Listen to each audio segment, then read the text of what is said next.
Janae Hansen, and my son, his name is Henry Hansen, and he was born at 25 weeks and 5 days, so very, very early. And he spent about 4 months in the NICU, and that included neurosurgery at some point, and we transferred hospitals a few times. So he had a number of different issues that led him to needing some services, particularly for physical therapy. And specifically, he had a brain bleed when he was born. So he had a grade 4 brain bleed, which led to hydrocephalus. And then eventually he did get a shunt about 2 months after birth. And so because of that, he was at definitely a high risk for delays and for cerebral palsy and tightness on his entire left side. So when we were discharged 4 months later, we were referred to early intervention services and got started shortly after the holidays. And just like a few months later, we got paired with a physical therapist whose name is Anna. And she comes to our house once a week. Typically, it's Wednesday mornings, and works with him. And so that's been going on for about 6 months now. And we have been so happy with her. She's just been so amazing working with him. It's been really nice to have someone coming into our space and not having to shuttle him around because he already has a lot of appointments, and just working with the items and toys and things that we have. And honestly, she has really made such a difference in his progress and his milestones and in his development. We can see that not only like little things week to week, but just overall, my husband and I strongly feel like he would not be where he is today without Anna. So we're really grateful for that. She will come, and then honestly, she works with however Henry's doing. We don't have Henry on a pretty strict schedule. So sometimes if he's hungry or he's waking up, things like that, she'll kind of ease into the session based on how he's feeling and what he's been up to. Typically, I try to get him in a position where he's energetic and excited and ready to play with her. But it lasts about 45 minutes to an hour, and she comes into our living room and uses all of the toys that we have and kind of just has really built up exercises with him week to week. And so right now he is working a lot on sitting on his own. And so she's helped a lot with different prop sitting positions and reaching for different things. And it's been cool to have her introduce new fun things with stuff that we already have. So, just like bubbles, for example, she'll blow the bubbles and then have it on the little wand and kind of move it. So he's not only practicing visual tracking, but also, holding himself and reaching to pop the bubble and things like that. So it's been really fun to have her here and to show us like ways that we can play with him that are also building his skills and his motor development. And yeah, I feel like initially when she gets started with him, she does a lot of, talking to him and rocking him and things like that versus like directly putting him right into an exercise. So she kind of builds a rapport with him and a bond. And then once he's a little more relaxed and more comfortable, then she'll kind of build things, pushing him as he's like allowing her to. But a lot of it has to do with just like pushing him incrementally every time to maybe like hold an exercise for longer, or like she's been putting him in little like bear crawl positions and using even just like having me use my leg to support him or a pillow or things like that, and then using all of the toys that we have to create interest for him so he doesn't quite realize that he's working hard. But she has been awesome and we're really grateful for her. Even with the NICU, they will give us things, oh, your child should be doing this, this, this, and this. And it really is hard to see when, oh, my kid, he's only doing 4 of the 7 things. Like he's not up to what he should be. And that's really disappointing and really hard.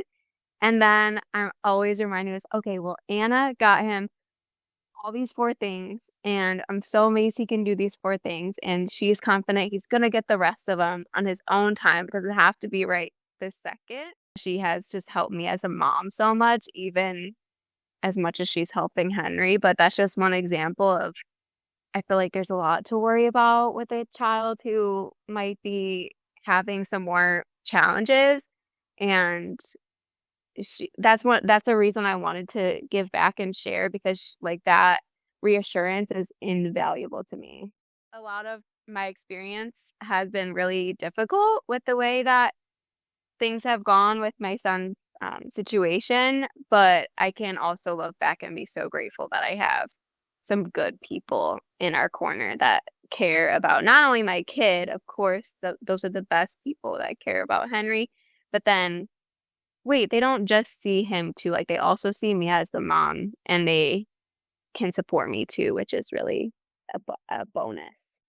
We're only 6 months in, so I feel like I haven't explored a lot of resources with her.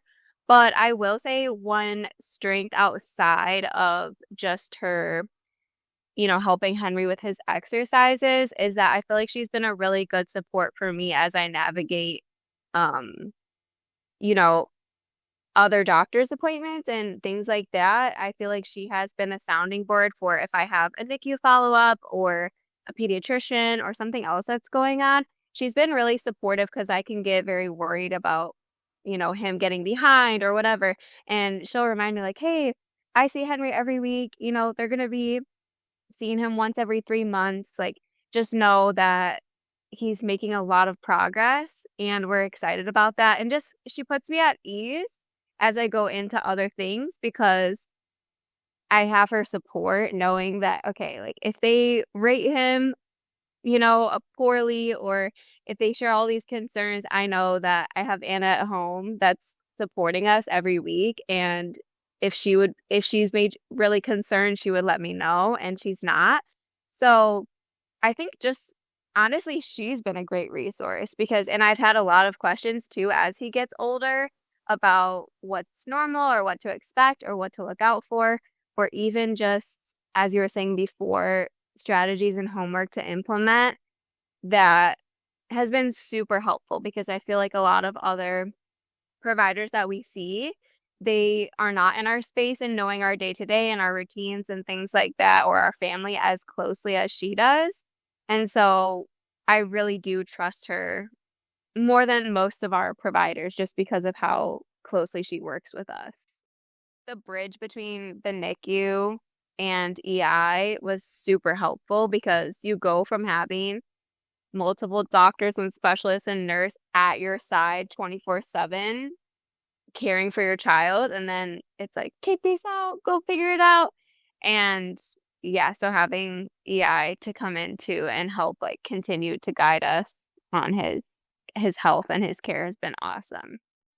I feel like from the experience I've had in the last few months, I have a lot of peace of mind because there's a lot I could be scared about going forward into school and things like that later.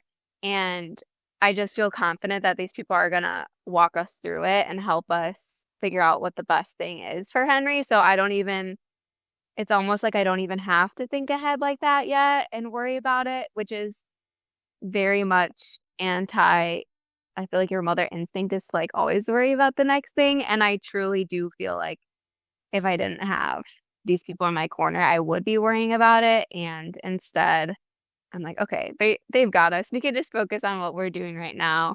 One thing I would say that we have tried to balance is just the timing of getting services can be a little bit. I would just expect it to take a little bit and maybe not happen right away.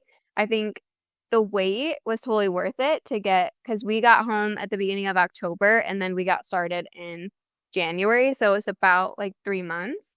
But in the meantime, we had support in the NICU and then now, so we've been set up. We're super happy with our services. And then he had a follow-up in February for just checking in on him and was evaluated needs to also have OT services start to finish. when we wanted services for OT would have been February, and we probably won't get started until August. So I would say just be patient because at least like for us, we've been super happy with the service that we've gotten.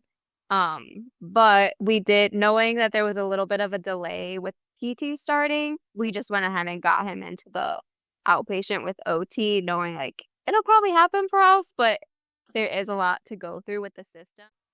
I would encourage parents to ask as many questions as you can before you get started because after that, you don't have as much contact with the whole team and things like that. I would ask a lot of questions, and I also would just be, I also would trust your providers too. I know that's a hard thing for parents, and I have a hard time too, but I think I wish I could go back and tell myself, like, you, you're always your child's advocate. So there is some level of it feels like us against them sometimes because you want the best for your child. But I think if I could go back, I would tell myself to maybe put my guard down a little bit and trust these people because they really do like want to come alongside you and partner with you to help your child. And now that I have seen even in just 6 months or almost 7 that we've been in the program, how far he's come compared to what we started with, just his diagnosis and his history.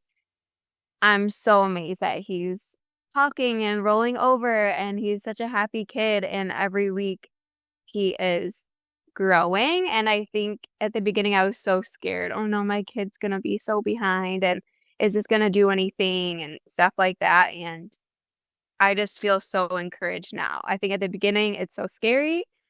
And yeah, if I had another mom telling me 6 months ahead, like, this kid is gonna grow so much and it's gonna go so well for him, that would have eased my mind a lot more at the beginning.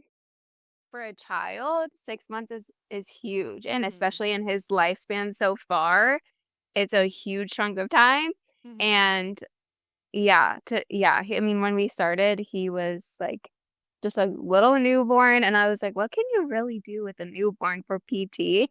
But now I can see, wow, like had she not been here doing some of these fundamental things and introducing him to stuff so early on, I feel like we would be in a different spot. And so, yeah. And I think especially I am assuming that many people in this program do have medically complex children where it's not just one thing that they have going on. At least that's our experience. And so I think probably like another barrier for people might just be not wanting to add another thing. Because I know for me, there's a lot of stuff that, I mean, people introduce a helmet or an eye thing, like now he has glasses. There were things that kind of piled up after the NICU. And it got really overwhelming, especially as a first-time parent. And so there were things that I was trying to figure out how to balance. Okay, what can we take on and what can we not? And I just would say that this has made my life easier, not harder. It has, because they come to me and they teach me, and then it makes my week so much, I don't have to take him anywhere, and I have somebody that's willing to answer all my questions and teach me things to do with him. It's so hands-on that I feel like it has made my life easier rather than, oh, that's another thing we have to do. And she's also been super flexible too. If we have another like a neurosurgery follow-up or something else that's really important that comes up, or if he's sick or something like that, she's also been really flexible to say like, hey, it's totally fine. We can reschedule, or how is he feeling now?